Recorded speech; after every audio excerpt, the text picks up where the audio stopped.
Bonjour à toi et bienvenue dans cette nouvelle vidéo. Aujourd'hui, j'aimerais parler d'un thème qui est assez peu traité, celui de la négation de la souffrance. Je voudrais qu'on aille voir et qu'on comprenne euh, ce qui se joue derrière ça. Ok? C'est parti. La négation de la souffrance, pour moi, c'est un phénomène finalement beaucoup plus fréquent qu'on l'imagine. Et pourtant, ça reste rarement nommé comme tel parce que ça se dissimule souvent derrière des paroles qui se veulent rassurantes, rationnelles ou même bienveillantes, alors qu'en réalité elles produisent l'effet inverse souvent chez la personne qui souffre. Quand une personne traverse une douleur émotionnelle, psychique, existentielle, et qu'elle entend en retour des phrases comme "mais c'est pas si grave", "n'exagère pas", "relativise", ou encore "il y a pire que toi", bah, en fait, ce qui est nié, c'est pas simplement l'intensité de ce qu'elle ressent, c'est la légitimité même de son expérience, de sa souffrance, ce qui peut profondément ébranler son sentiment de sécurité émotionnelle.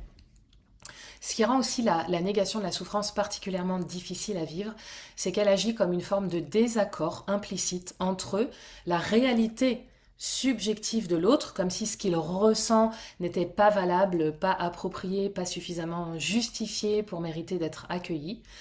Et ça crée souvent cette confusion interne. La personne, finalement, ne sait pas si elle peut se fier à ses propres perceptions, émotions ou réactions. Sur le plan psychologique, cette invalidation répétée de la souffrance, ça peut entraîner un phénomène quand même assez connu, mais rarement conscientisé, l'autonégation. C'est quoi? Eh bien, à force de ne pas être reconnu dans sa souffrance, l'individu, qu'est-ce qu'il fait? Bah, il apprend à se taire, à minimiser ce qu'il ressent, même si c'est inconscient, hein, ça se passe, à rationaliser ses émotions, à culpabiliser de ressentir ce qu'il ressent, ce qui ne fait jamais disparaître la douleur. C'est juste, ça la déplace d'un point A à un point B vers des formes beaucoup plus diffuses de la douleur, mais finalement souvent beaucoup plus profondes. Okay, donc, ce qui est important de comprendre ici, c'est que la négation de la souffrance, elle ne relève pas toujours d'une intention malveillante. Bien souvent, elle provient de l'incapacité émotionnelle de l'entourage à accueillir ce qui dérange, ce qui fait peur, ce qui confronte aussi finalement à l'impuissance. Parce que reconnaître la souffrance de quelqu'un, c'est accepter de ne pas avoir de solution immédiate, de ne pas pouvoir réparer, de ne pas maîtriser quelque part la situation. D'accord? Et dans notre société qui est quand même, disons-le, très orientée performance, clairement, la positivité et la résolution rapide des problèmes, eh bien, il existe une pression implicite à aller mieux très très vite, à comprendre très très vite, à dépasser très très vite.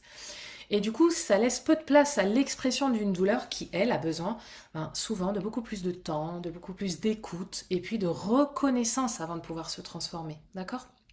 Donc, reconnaître la souffrance de quelqu'un, ça ne veut pas dire encourager cette personne à rester dans la plainte, ni valider une posture de victime, contrairement à ce qu'on croit bien souvent, mais c'est une erreur.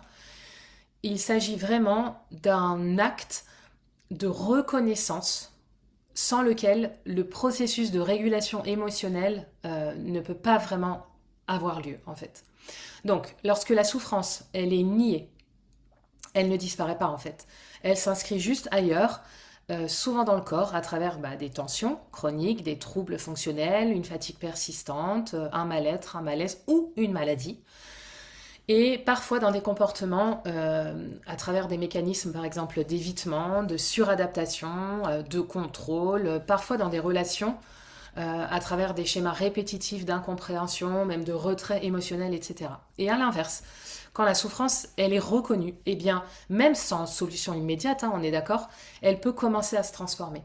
Parce que la reconnaissance, elle crée un espace de sécurité intérieure dans lequel le système nerveux peut progressivement se réguler, permettre à la personne de retrouver un sentiment, une sensation et puis un état de cohérence, ok, de cohérence interne en fait. Hein, c'est ce qu'on appelle l'alignement, mais voilà, de cohérence interne.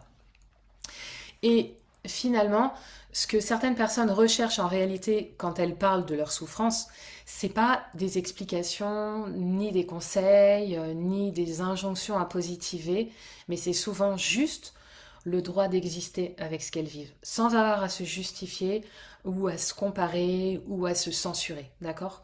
Donc en conclusion de cette vidéo, je voudrais dire que euh, comprendre la négation de la souffrance, comprendre ce qui se passe hein, dans une dynamique de négation de la souffrance, c'est aussi apprendre à écouter autrement, apprendre à ralentir, accepter de ne pas savoir et de reconnaître que parfois la présence, juste la présence et la validation de la souffrance sont beaucoup plus thérapeutiques que n'importe quelle parole, aussi rassurante soit-elle. Voilà. Voilà ce que je voulais vous dire pour aujourd'hui. Si cette vidéo vous a plu, n'hésitez pas à la liker, à la commenter, à la partager. Je vous mets tous les liens en description de cette vidéo pour me contacter. Prenez soin de vous et je vous dis à très bientôt. Ciao!